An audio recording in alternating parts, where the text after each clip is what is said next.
Yo confío en que todo padre sabio aquí está consciente de que si quiere hacer un buen trabajo en la vida de sus hijos, no puede limitarse a lidiar solo con su conducta.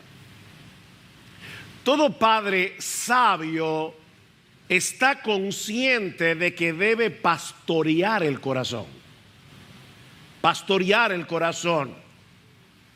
Mis hermanos, no es suficiente que nuestros hijos obedezcan una orden. Si lo hacen de mala gana, si lo hacen con un espíritu quejoso, o si en el fondo están usando la obediencia como un chantaje, es decir, porque ellos quieren algo de nosotros y dicen, mejor estoy frío con papi y mami y hago lo que me piden. En este caso la obediencia es un medio para lograr un fin egoísta.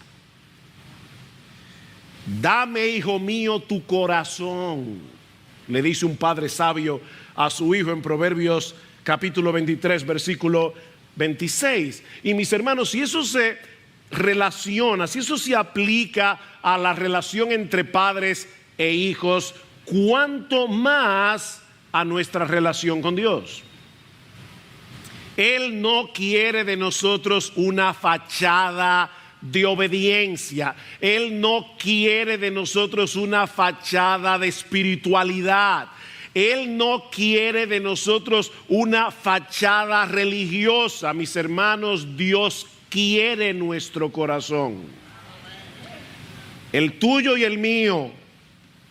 De ahí la reprensión de Cristo a los líderes religiosos de su tiempo. Recuerden Marcos capítulo 7 versículo 6, bien profetizó de vosotros Isaías diciendo, hipócritas, este pueblo de labios me honra, pero su corazón está lejos de mí. Mis hermanos, si el corazón está lejos de Dios, nuestras alabanzas de labios no son más que palabras vacías. Nuestro servicio a Él son una ceremonia sin vida. Mis hermanos, Dios quiere de nosotros todo nuestro ser como un sacrificio vivo, dice Romanos capítulo 12, nuestro cuerpo y nuestro espíritu involucrados en nuestro servicio, en nuestra alabanza, en nuestra adoración, porque todo nuestro ser es de Él. Él nos compró. Esa es una de las enseñanzas clave que encontramos en el pasaje de Ageo que vamos a considerar en la mañana de hoy. Pero por amor a aquellos que nos visitan, permítanme tomar unos breves minutos para poner esta historia en su contexto. En el año 586 antes de Cristo, los babilonios destruyeron la ciudad de Jerusalén, destruyeron el templo que Salomón había construido y se llevaron cautivos a un gran número de israelitas a Babilonia. Pero tal como Dios había profetizado en el libro de Daniel, unos años más tarde los persas conquistaron a los babilonios. Y el rey Ciro el Grande de Persia emitió un decreto para que aquellos judíos que lo desearan regresaran a Jerusalén para reconstruir el templo y la ciudad. En el año 537 antes de Cristo, unos 50,000 israelitas regresaron a Jerusalén, liderados por Zorobabel, el gobernador, y de inmediato se pusieron a la labor, se dedicaron a la labor de la reconstrucción del templo. Pero al año siguiente Ciro muere en batalla y comienzan a surgir una serie de presiones. Los judíos comienzan a enfrentar una serie de problemas y ese impulso inicial comienza a enfriarse hasta que la obra se detiene por completo durante 16 años. Es en ese contexto que Dios les envía al profeta Ageo en el año 520 antes de Cristo, que los exhorta a arrepentirse, que los exhorta a poner sus prioridades en orden, a salir de esa apatía espiritual en la cual estaban sumidos. Todo el pueblo reacciona al mensaje de la palabra y de inmediato reinician el proyecto de reconstrucción. Pero al llegar al versículo 10 del capítulo 2, la porción del pasaje que nos toca predicar en esta mañana, nos damos cuenta que todavía las cosas no estaban caminando bien. Por lo que Dios les envía de nuevo su palabra por medio de Ageo. Dice en el versículo 10, el día 24 del mes noveno, que en nuestro calendario equivale al 18 de diciembre. Marquen esa fecha. Este mensaje de Ageo, recuerden, Ageo tuvo varios mensajes desde el mes de agosto hasta este último, el 18 de diciembre del año 520 antes de Cristo. Tal parece que algunos de estos israelitas estaban suponiendo que todo iba marchando bien por el hecho de ellos haber comenzado la reconstrucción del templo. Pero lo cierto es, mis hermanos, que no todo estaba bien. Había un problema en el corazón que no estaba del todo resuelto. Por eso alguien decía que el corazón del problema es el problema del corazón. Ellos habían reiniciado la obra, pero todavía había un problema. La mera reconstrucción del templo, por importante que esto fuera, no implicaba necesariamente un verdadero arrepentimiento de corazón por la forma como ellos habían relegado a Dios a un segundo plano por casi 16 años. Y es por eso que lo primero que hace Ageo, o para ser más precisos teológicamente, lo primero que hace Dios, no olviden que esto es un mensaje de Dios por medio de su profeta, lo primero que hace Dios por medio de Ageo es llamarlos a considerar seriamente la condición de sus corazones. Vean una vez más el versículo 10. El día 24 del mes noveno, en el año segundo de Darío, vino la palabra del Señor al profeta Ageo diciendo: así dice el Señor de los ejércitos, pide ahora instrucción a los sacerdotes. Y me llama la atención que no dice pidan, dice pide tú. Esto es un mensaje muy personal. Tú, miembro de Iglesia Bíblica del Señor Jesucristo, este mensaje es para ti. Olvídate de tu hermano que está al lado tuyo. Este mensaje es para ti. Pide ahora instrucción. Si alguno lleva carne consagrada en la falda de su vestidura y toca con su falda pan, alimento cocido, vino, aceite o cualquier otro alimento, ¿quedará consagrado? Y los sacerdotes respondieron y dijeron no. Y dijo Ageo: y si alguno inmundo por el contacto con un cadáver, esto es una ley levítica, toca cualquiera de estas cosas, ¿quedará inmunda? Respondieron los sacerdotes y dijeron sí, quedará inmunda.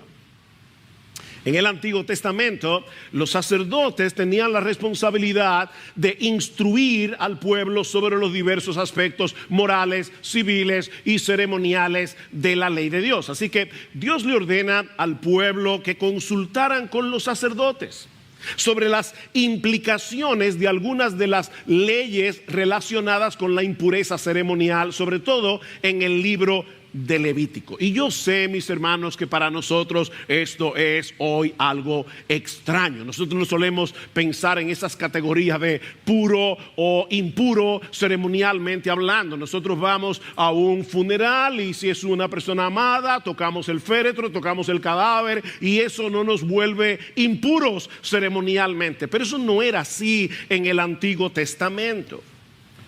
Cuando un judío tocaba un cadáver, cuando un judío tocaba algo inmundo, quedaba ceremonialmente impuro. Y lo que eso quiere decir es que por un tiempo ese judío no podía participar libremente del culto público en el templo. Esa es la idea de una impureza ceremonial. Es en ese contexto que ahora Dios le dice: pregúntale al sacerdote qué pasaría si él llevara en la falda de su manto, como era la costumbre, una carne que había sido consagrada y ahora toca algún otro tipo de alimento, pan, aceite, vino o otro pedazo de carne. ¿Eso haría que ese otro alimento quedara consagrado? Y el sacerdote responde correctamente: no, eso no se pega. La consagración no se pega. Pero ¿qué pasa si es al revés? Pregunta a Dios. Que alguien en estado de impureza ceremonial, tal vez por haber tocado a un cadáver, tocara cualquiera de esas cosas, pan, aceite, cualquier alimento. En ese caso, el alimento quedaría inmundo, y los sacerdotes entonces correctamente responden que sí. El principio, mis hermanos, que está detrás de estas leyes ceremoniales es muy simple. La santidad no se pega, pero la impureza es altamente contagiosa. La santidad no se pega. La impureza, la inmundicia es altamente contagiosa. Tal vez nos ayude un ejemplo cotidiano. Niños, escúchenme, quiero hacerles una pregunta. Niños jóvenes que están aquí, imagínate que tú tienes una camisa blanca acabadita de lavar, está totalmente limpia, y a ti se te ocurre la brillante idea de usar tu camisa blanca para limpiar una superficie que está manchada de aceite. Y la pregunta es: ¿la blancura y la limpieza de la camisa van a hacer que la mancha desaparezca, o lo que va a suceder es que la mancha va a dañar la camisa? La respuesta es muy obvia, ¿no? La mancha no va a desaparecer, la camisa quedará manchada. Otro ejemplo. Hace unos meses, pocos meses atrás, 2 o 3, yo estaba en la ciudad de Orlando en una labor ministerial. Y yo estoy observando a la hermana, estoy hablando con ella en la cocina mientras ella está preparando el desayuno. Ella está haciendo una tortilla de huevos. Y yo veo que de repente, antes de poner la tortilla de huevo en el sartén, la hermana bota la mezcla en la basura. Y yo le pregunto qué pasó. Dice, bueno, que había un huevo podrido. Fíjense, el punto es este. Si yo estoy haciendo una tortilla de 6 huevos y uno de los huevos, uno solo, está dañado, si lo mezclo con los 5 huevos que están buenos, estos 5 huevos buenos no van a arreglar el que está podrido, sino que el podrido va a dañar toda la mezcla. Ven que el principio no es tan complicado de entender. La santidad no se pega, pero la inmundicia sí. La inmundicia sí. Y lo mismo sucede a nivel moral, lo mismo sucede a nivel espiritual. Miren, mis hermanos, estar al lado de una persona santa no te santifica. Y tú puedes pasarte 25 años al lado de ella, y eso automáticamente no te santifica. O apliquemos a las actividades religiosas. Venir los domingos a la iglesia regularmente, fielmente, cada semana. Cantar los himnos con los ojos cerrados, las manos levantadas. Escuchar la predicación de la palabra. Ninguna de esas cosas te santifica automáticamente. Tú puedes hacer eso por 10, 15, 20, 30 años y eso no te santifica. Ahora noten, Dios usa esos medios para santificarnos, siempre que ellos nos acerquen a Él en arrepentimiento y fe. Si nuestro corazón está lejos de Dios, estar en el lugar correcto, haciendo las cosas correctas, no te sirve de nada. No te sirve de nada. No será de ningún beneficio. Debemos arrepentirnos de nuestros pecados. Debemos arrepentirnos de todos los ídolos que han estado suplantando a Dios en nuestro corazón. Debemos volver a ponerlo a Él en el lugar que le corresponde, volver a poner en Él toda nuestra confianza, nuestro deleite, nuestra seguridad. Eso es arrepentirse. Es volverse del pecado a Dios, es dejar de confiar en cualquier cosa que no sea Dios para volver a poner nuestra confianza, todo nuestro deleite, toda nuestra satisfacción únicamente en Dios. Por casi 16 años, estos israelitas a los que Ageo les estaba predicando habían estado muy ocupados en sus propios negocios, habían estado muy ocupados en sus casas artesonadas, estaban muy ocupados en sus placeres, en sus propios deleites, a tal punto que habían relegado a Dios a un lugar muy secundario en sus vidas. Vean una vez más el capítulo 1 que ya estudiamos, versículo 3. Entonces vino la palabra del Señor por medio del profeta Ageo diciendo: ¿es acaso tiempo para que vosotros habitéis en vuestras casas lujosas, en vuestras casas artesonadas, mientras mi casa, el templo, está en ruinas, está desolado? Es tiempo para ustedes, pero no es tiempo para Dios. Y aunque ellos habían comenzado a reedificar el templo, mis hermanos, eso no necesariamente implicaba que todo el pueblo estaba consciente de lo mucho que se habían alejado de su comunión con Dios. No estaban tan conscientes de lo trastornadas que estaban sus prioridades. Es por eso que a lo largo de todo el libro nosotros vemos una y otra vez el llamado de Dios a considerar. Capítulo 1, versículo 5. Ahora pues, así dice el Señor de los ejércitos: considerad bien vuestros caminos. Dios no quiere de nosotros un activismo irreflexivo. Versículo 7, así dice el Señor de los ejércitos: considerad bien vuestros caminos. Versículo 15 del capítulo 2, ahora pues, considerad bien esto de hoy en adelante. Versículo 18, pero considerad bien esto desde hoy en adelante. Y al final del versículo 18, considerad bien. Es insistente. Deténganse a pensar. Examinen sus corazones. ¿Cómo está tu comunión con Dios? ¿Qué tan importante es para ti obedecer lo que Él nos manda en su palabra, movido por un sentido de gratitud, con el propósito de agradarlo a Él? Señor, yo no voy a hacer esto, voy a hacer esto porque yo sé que es lo que te agrada a ti. ¿Qué tan consciente tú vives de agradar a Dios? Mira, mi hermano, mi hermana, no vivas tu vida cristiana en automático.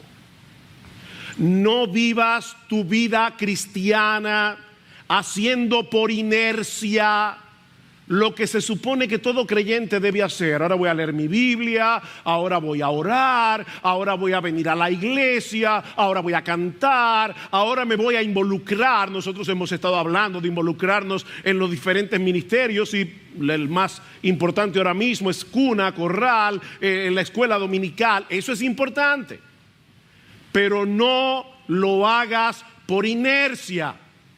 No lo hagas en automático, porque ninguna, óyeme bien, mi hermano, ninguna de esas actividades religiosas son un fin en sí misma.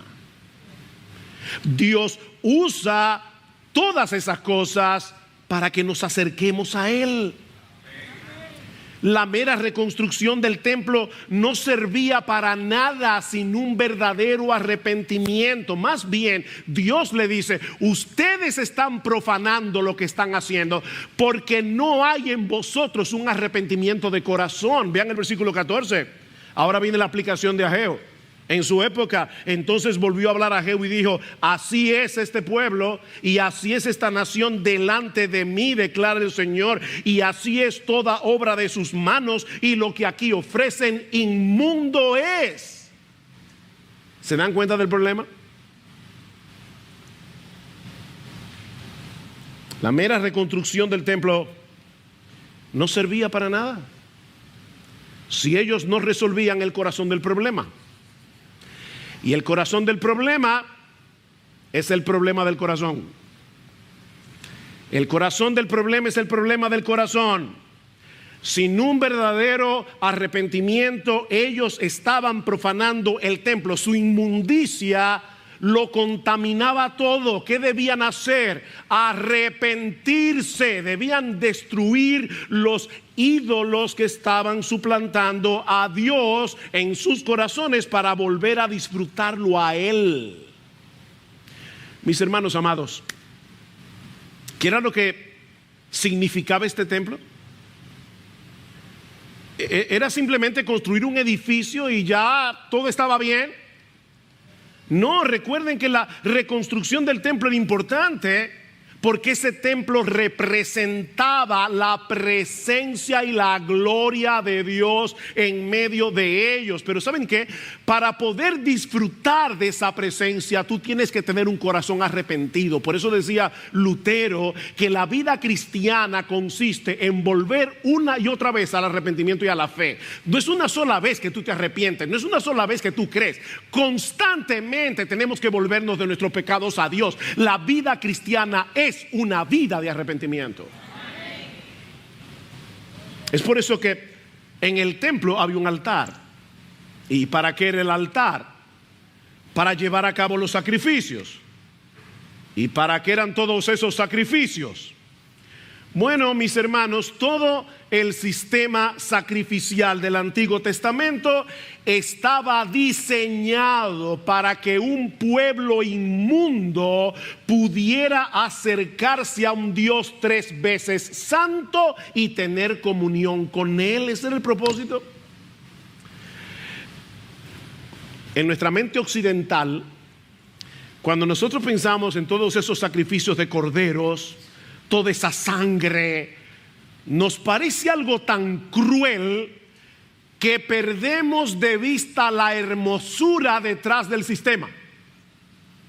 Hay una hermosura detrás del sistema sacrificial, porque lo que Dios diseñó fue un sistema de sacrificios para que el pueblo pudiera acercarse a Él, para que el pueblo que era inmundo a través de estos sacrificios, hasta que llegara aquel que verdaderamente simboliza esos sacrificios, el Cordero de Dios que quita el pecado del mundo, estos judíos en el antiguo pacto pudieran acercarse a Dios y tener una comunión deleitosa con Él. No era como ya sacrifiqué mi cordero, bye bye Señor, nos vemos el próximo sábado. No, esto no funcionaba así. No era un asunto ritualista, no era un asunto meramente ceremonial, era un problema del corazón. Ellos estaban resolviendo un problema del corazón. Mis hermanos, escuchen rápidamente algunos pasajes del Antiguo Testamento que yo temo que fácilmente podemos pasar por alto. Éxodo 18:12. Y tomó Jetro, suegro de Moisés, holocaustos y sacrificios para Dios, holocaustos y sacrificios, y vino Aarón y todos los ancianos de Israel para comer con el suegro de Moisés delante de Dios. Miren, en la cultura oriental una comida es algo súper importante. No es simplemente ir a comer un plato de comida. Es lo que sucede ahí. Jetro lleva a cabo este sacrificio y Aarón y Moisés, ¿para qué? Para poder comer delante de Dios. Ven, perdón y comunión, perdón y comunión. Éxodo 24:5. Y envió jóvenes de los hijos de Israel, los cuales ofrecieron holocaustos y becerros como sacrificios de paz al Señor. Y ahora escuchen esto. Y vieron a Dios y comieron y bebieron. Todos estos sacrificios es para que ellos pudieran sentarse a la mesa con Dios, a tener comunión con Él. Un texto más, Deuteronomio 12:6. Y allí llevaréis vuestros holocaustos y vuestros sacrificios y comeréis allí delante de Jehová vuestro Dios y os alegraréis. No era, ya Señor cumplí, mira el cordero, nos vemos. No, perdón y comunión, perdón y comunión. Todo el sistema sacrificial del Antiguo Testamento fue diseñado para proveer perdón y comunión, para poder sentarse a comer con el Dios soberano, con el Rey de los Reyes, con el Señor de los Señores. No podemos disfrutar al Dios Santo sin arrepentimiento. No se podía en el Antiguo Testamento, y saben que tampoco se puede en el Nuevo, porque es el mismo Dios y son las mismas demandas de santidad. En 2 Corintios, Pablo le dice a una iglesia cristiana, 2 Corintios 6:16, él le pregunta: ¿hay algún acuerdo entre el templo de Dios y los ídolos? ¿Será que acaso Dios envió una embajada de paz y ya se reconcilió con los ídolos y ya hay un acuerdo? Por supuesto que no.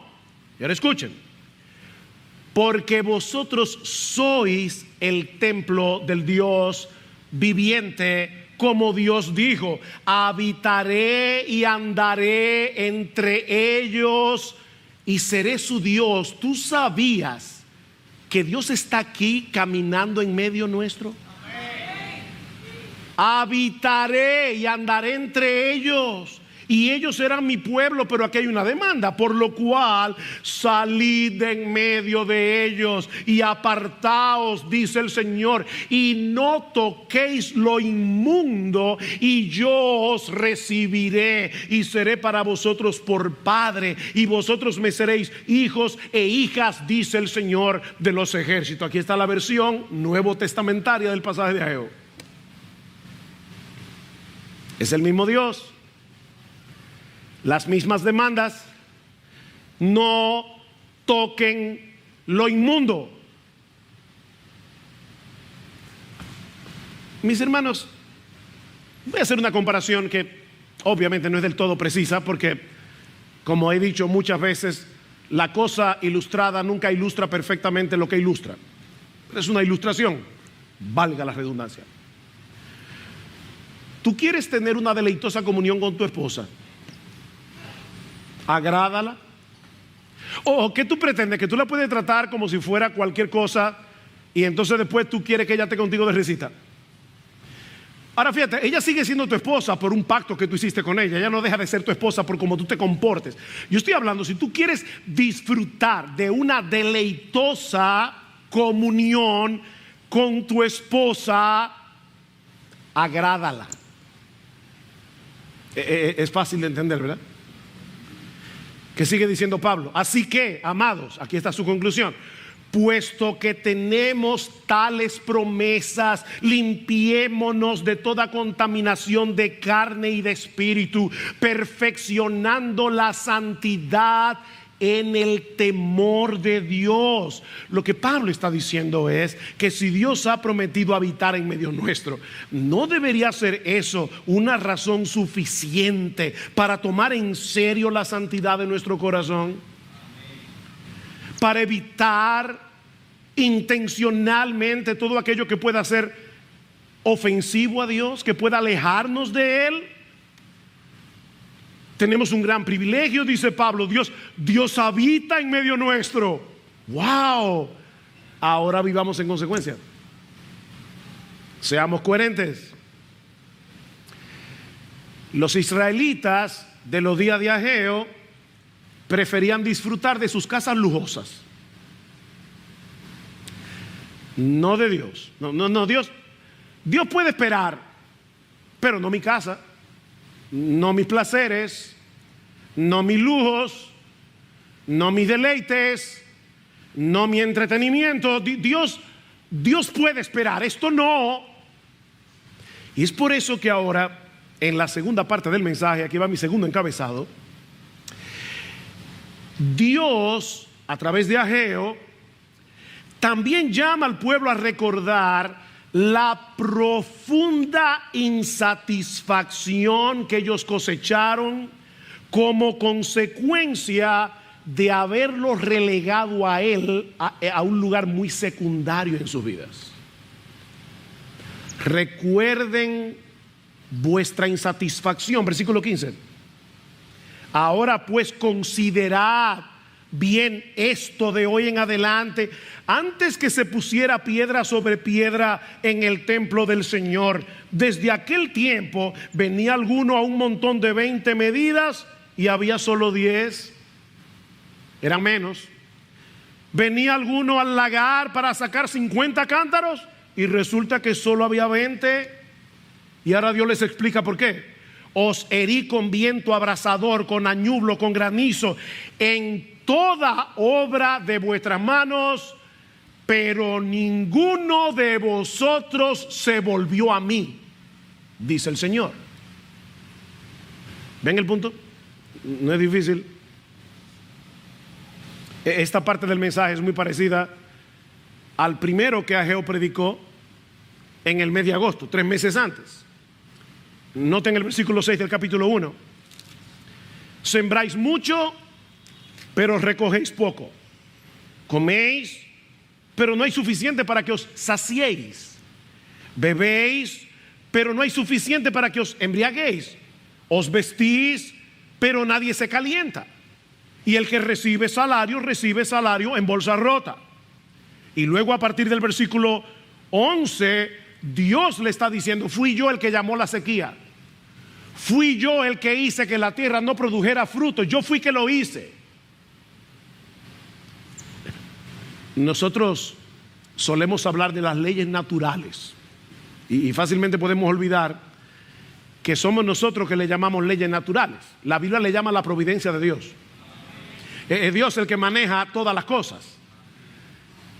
Todas las cosas. El campo produce porque Dios hace que produzca. Cae lluvia como esta mañana porque Dios hace que caiga la lluvia. Es Dios el que gobierna su creación. Y Dios les está diciendo aquí: ¿saben qué? Ustedes estaban en la tierra prometida, ustedes estaban en la tierra de bendición, recibiendo y experimentando maldición. ¿Saben por qué? Porque yo hice un pacto con ustedes y en ese pacto habían bendiciones si ustedes me obedecen y maldiciones si ustedes me desobedecían. Y el propósito es que se volvieran a mí. Es que se volvieran a mí, porque no hay una mayor maldición que disfrutar de los bienes de Dios olvidándose de Dios. Serás un miserable si pretendes disfrutar los bienes de Dios olvidándote de Dios. Sí, Dios ha prometido bendecirnos por gracia. Y yo imagino que algunos pueden estar pensando: pastor, pero hay algo aquí que yo no entiendo. ¿Cómo compaginamos esto con la gracia de Dios? ¿Acaso no dice la Biblia que todo lo que Dios nos da lo recibimos de pura gracia y no como resultado de nuestra obediencia? Respuesta: eso es verdad en parte. Eso es verdad en parte. Y ahora yo quiero todas vuestras neuronas. Mis hermanos amados, nunca olvidemos que la mayor bendición que Dios tiene reservada para su pueblo es Él mismo. Lo que Dios quiere darnos es la enorme, maravillosa, extraordinaria bendición de estar con Él, de tener comunión con Él, de disfrutarlo a Él. Y es por eso que cuando Él nos ve cometiendo la locura, porque es una locura, de dejarlo a Él, como dice en Jeremías 2:13, que es una fuente de agua viva, para cavar cisternas rotas que no retienen agua, ¿qué hace Dios? En su gracia nos disciplina para que volvamos a Él. ¿Ven el punto? Es una disciplina de amor. Dios al que ama disciplina. Eso no es lo que hacen los padres sabios, sensatos, que cuando ven a sus hijos coqueteando con algo que puede hacerles daño, les dicen no, no, hijo mío, no. Eso mismo hace Dios, porque Él es un buen padre. Él es un buen padre, y Dios al que ama disciplina. Óyeme bien, mi hermano, el mensaje de la gracia de Dios no está completo si olvidamos que la mayor bendición de Dios para sus hijos es el disfrute de la comunión con Él en el deleite de su santidad.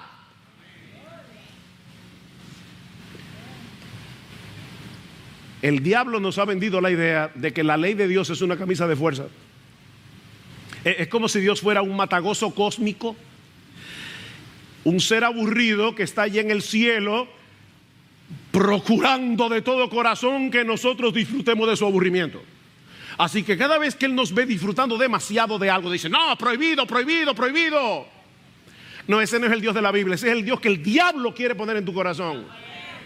El Dios de la Biblia no es un tirano, el Dios de la Biblia es bueno y nos ama con un amor inalterable. ¿Qué dice el Salmo 19:8? Los mandamientos de Jehová son rectos y ¿qué producen? Alegran el corazón.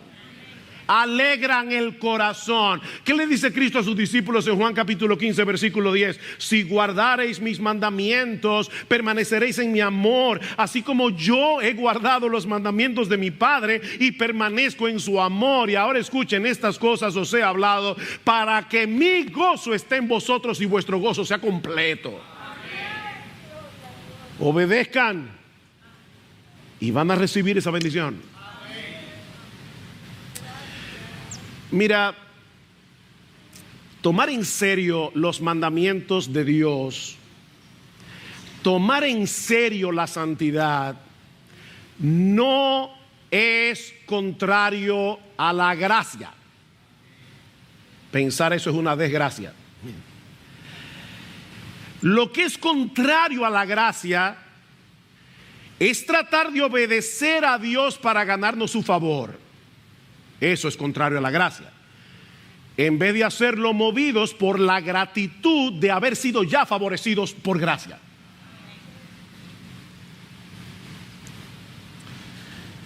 Bryan Chapell, en su libro Santidad por Gracia, y lamento que no esté en español, creo, dice lo siguiente al respecto. Oigan esto: el legalismo hace que los creyentes piensen que Dios los acepta por lo que ellos hacen. El libertinaje hace que los creyentes piensen que a Dios no le importa lo que ellos hacen. Ambos errores tienen terribles consecuencias espirituales. El legalismo y el libertinaje son primo hermanos. Los dos distorsionan a Dios y por lo tanto distorsionan su santidad y el deseo de Dios de que seamos santos porque Él es santo. Sigue diciendo Bryan Chapell: Dios no nos ama porque nosotros lo obedecemos. Olvídense de eso. Dios no nos ama porque nosotros le obedecemos, pero no podemos conocer las bendiciones de su amor sin la obediencia.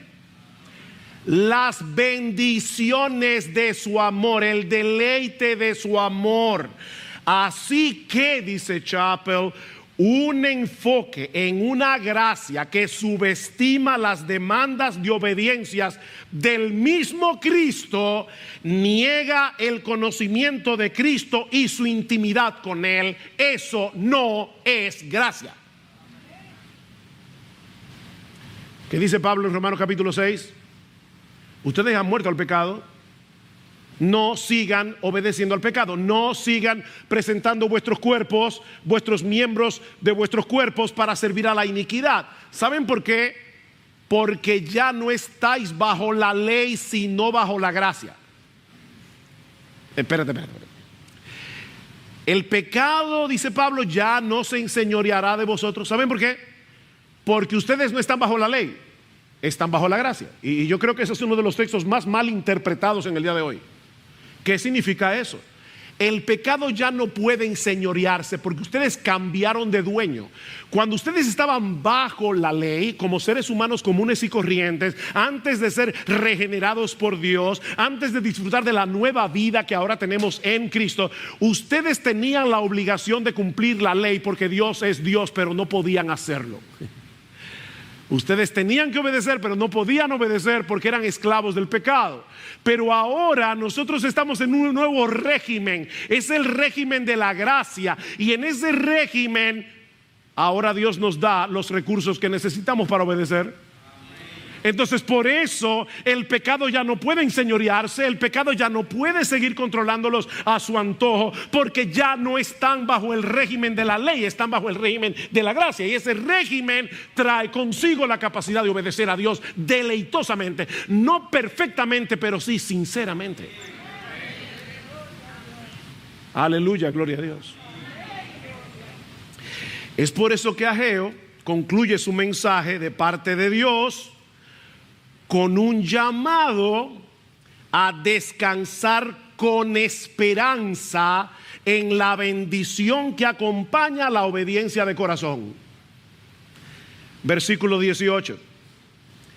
Pero considerad bien esto de hoy en adelante, desde el día 24 del mes noveno, desde el día en que se pusieron los cimientos del templo del Señor. Considerad bien. ¿Está todavía la semilla en el granero? No, ya la habían sembrado. Pero todavía la vid, la higuera, el granero y el olivo no han dado fruto. Pero desde hoy yo os bendeciré. Wow, qué mensaje tan esperanzador. Otra vez tenemos que prestar atención a la fecha del mensaje. El 24 del mes noveno, estamos el 18 de diciembre en nuestro calendario. Esa era la época en que los judíos ya habían sembrado la semilla en el campo y estaban aguardando los frutos. Este era un tiempo importante del cultivo. Pero ahora Dios le dice: ¿saben qué, mis hijos, pueblo mío? Ustedes necesitan vivir por fe, no por vista. Porque no parece lógico sacar tiempo de vuestro trabajo en el campo en una época tan crucial para continuar con la reparación del templo. Eso no parece lógico. Pero Dios le dice: eso es precisamente lo que ustedes tienen que hacer. Pónganme en mi lugar. Yo soy el primero, no importa que estemos en época de cosecha. Pónganme en mi lugar, yo soy el primero. Vivan por fe. Pruébenme. Ellos necesitaban volver a poner sus prioridades en orden, o en el lenguaje de Jesús, ellos debían poner primero el reino de Dios y su justicia y dejarle a Dios la añadidura. Déjale a él la añadidura. Es por eso que Dios les dice: miren qué reto, marquen este día. Márquenlo en su calendario, 18 de diciembre. Porque hoy comienza la temporada de bendición. Hasta ahora ustedes estaban en la tierra prometida, en la tierra bendita, experimentando la maldición del pacto por su desobediencia. Pero ahora que ustedes se están arrepintiendo de corazón y que están llevando sus sacrificios al altar, sabiendo lo que ese sacrificio realmente significa, con un corazón verdaderamente arrepentido, marquen ese día, porque la bendición comienza hoy. Marque ese día, mi hermano, ese día en que tú decidas vivir en integridad delante de Dios, en que tú decidas tomar a Dios en serio. Marque ese día. Poner el templo en primer lugar, en el lenguaje de Ageo, ¿verdad?, era volver a colocar la presencia y la gloria de Dios en medio de ellos, en el tope de sus prioridades.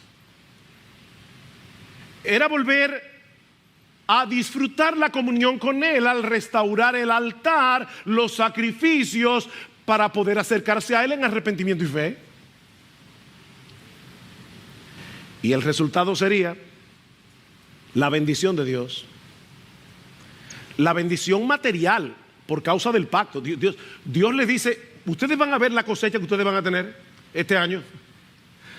Recuerden lo que les pasó en estos 16 años, que ustedes estaban ocupados de la cosecha y no de mí. Ahora ocúpense de mí y van a ver lo que cosechan. Pero sobre todas las cosas, la bendición de estar con Él. Confíen en mí y yo los bendeciré. Ese es el mensaje. Sí, la bendición de Dios es por gracia, siempre por gracia. Como dice Jerry Bridges, nunca llegaremos a ser tan obedientes que merezcamos la bendición y el favor de Dios. Olvídate de eso.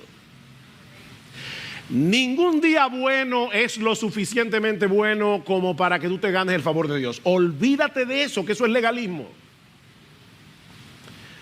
Pero nunca olvides que Él es la más grande bendición que Él nos concede de pura gracia. Él es la bendición. Y esa bendición se disfruta en arrepentimiento y fe. Pero en cuanto a mí, dice el salmista, el acercarme a Dios es el bien. ¿Cuál es el bien? Acercarme a Dios. Así que mi hermano, mi hermana, mantente en pie de guerra contra los ídolos de tu corazón. No vivas en automático, no vivas por inercia. Vive una vida de arrepentimiento y fe, volviéndote continuamente de tus pecados a Dios, y experimentarás la bendición de disfrutar de una comunión cercana y deleitosa con Él, sea que tengas mucho o que tengas poco.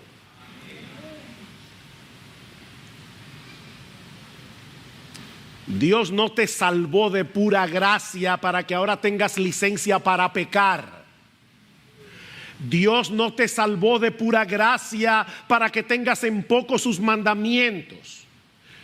Dios te salvó para que puedas disfrutarlo a Él en la hermosura de su santidad. Una cosa he demandado al Señor, una cosa, una, no dos, no tres, no 10, una sola cosa. Salmo 27:4, he demandado al Señor que esté yo en la casa del Señor todos los días de mi vida, para contemplar la hermosura del Señor y para admirir en su templo. La hermosura del Señor. Dios nos compró al precio de su sangre, no con sacrificios de animales. Dios nos compró a precio de su sangre para que podamos tener comunión con Él. Estaba leyendo que en el año 2019 hay una subasta que se hace todos los años para comer con famosos. ¿Cuánto tú pagarías por comer con un famoso? Bueno, en el año 2016, en una subasta, un tipo estuvo dispuesto a pagar $4.6 millones para comer con Warren Buffett. Y le dieron un bono. Puede llevar 6 amigos que tú quieras. ¡Wow! Por $4.6 millones, está bien. Para comer con Warren Buffett. ¿Saben qué? Mis hermanos, el Dios del universo, Él pagó el precio de esa comida. con la sangre de su Hijo, para que tú y yo podamos sentarnos a la mesa con el Todopoderoso y tener una relación de deleitosa comunión con Él, como un padre con su hijo. Y Él pagó el precio. Y no fueron 4.6 millones de dólares. Fue la sangre de Jesús vertida en el Calvario.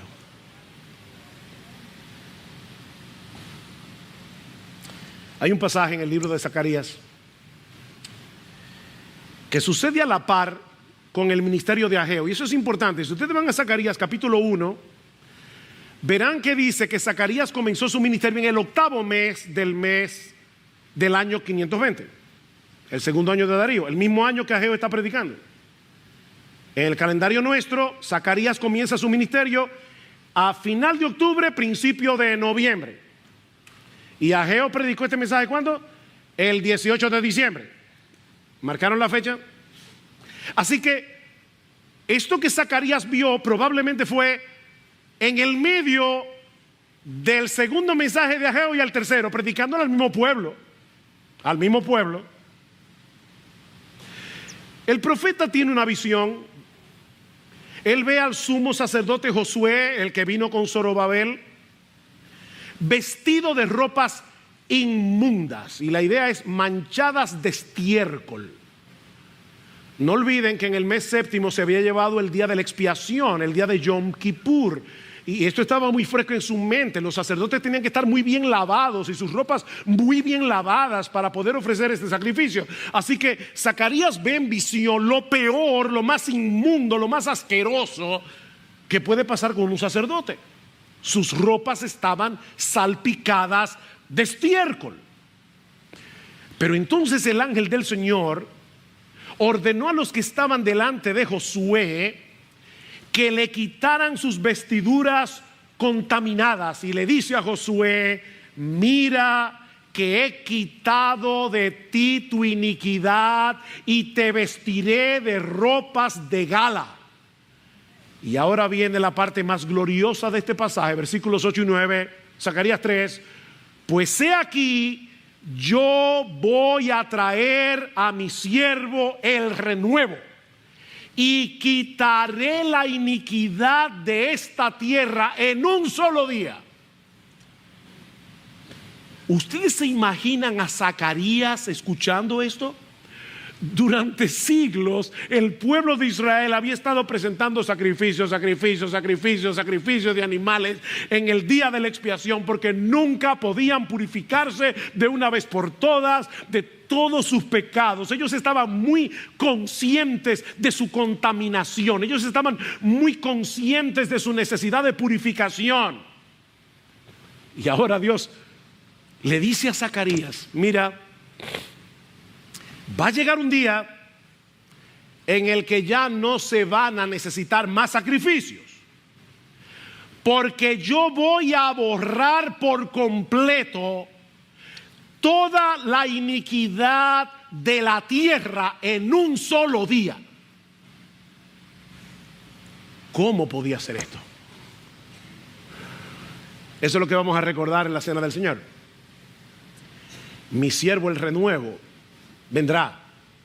Como dice un erudito del Antiguo Testamento, siglos más tarde otro Josué apareció. No olviden que Josué es el nombre de Jesús en hebreo. Jesús es griego, Josué es hebreo. Así que Josué es Jesús. Otro Josué apareció, y este nuevo Josué llevó a cabo un proceso a la inversa del que Ageo describe en nuestro pasaje. Él entró en contacto con nuestra inmundicia al cargar con nuestros pecados, pero en vez de contaminarse, Él nos purificó a nosotros.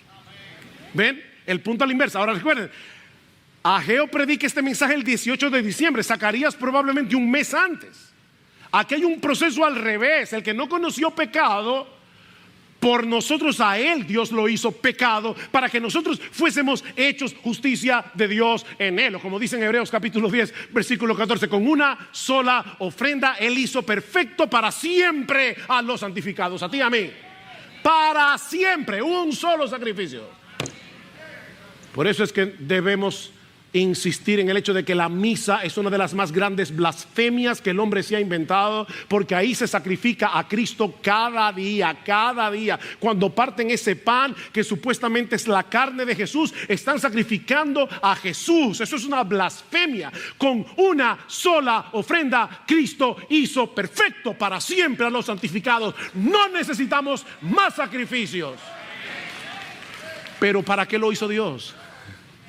¿Para qué Dios hizo eso? Sigan leyendo Hebreos. Y llegamos al versículo 19. Y Dios le dice: puesto que ahora tenemos un camino nuevo y vivo, que fue abierto a través del velo de su propia carne, ¿qué debemos hacer? Acerquémonos confiadamente, con corazón sincero, en plena certidumbre de fe, purificados los corazones de mala conciencia y lavados los cuerpos con agua pura. El mismo mensaje de Ageo. Acerquémonos. Oh, mis hermanos, y ahora que vamos a hacer memoria de ese gran amor manifestado en el Calvario, este es un buen momento para examinar nuestros corazones. Mis hermanos, ¿de verdad creemos que nuestra satisfacción y felicidad dependen de tener comunión en santidad con el Dios vivo y verdadero? ¿Tú crees eso?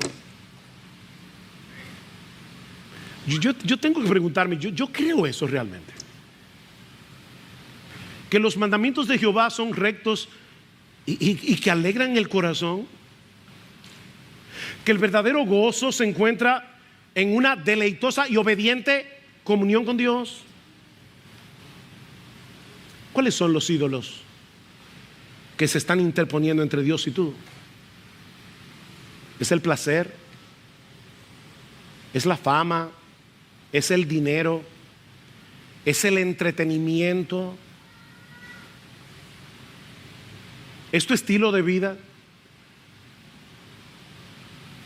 Que te están llevando a buscar tu seguridad, a buscar tu satisfacción fuera de Dios. Arrepiéntete.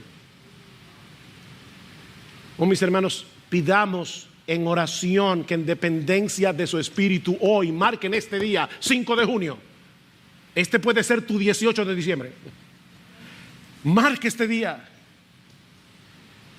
cuando te volviste a Dios en serio, en arrepentimiento y fe. Que en gratitud seamos movidos a procurar intencionalmente su agrado, viviendo en integridad, no perfectamente, es manteniendo nuestras cuentas cortas con Dios, manteniendo una buena conciencia, como dice Pablo, delante de Dios y de los hombres. Mantén tus cuentas cortas, que si confesamos nuestros pecados, Él es fiel y justo para perdonar nuestros pecados y limpiarnos de toda maldad. No tienes que quedarte aplastado por el peso de tu pecado. No, marca este día. Oh, que el Señor bendiga su palabra predicada en esta mañana, y que ahora bendiga su palabra representada al participar de la cena del Señor, para hacer memoria del alto precio que el Dios del universo pagó por medio de la preciosa sangre de su precioso Hijo, para que ahora podamos sentarnos a comer con Él. No con Warren Buffett, no con Bill Gates, con el Rey de los Reyes y con el Señor de los Señores.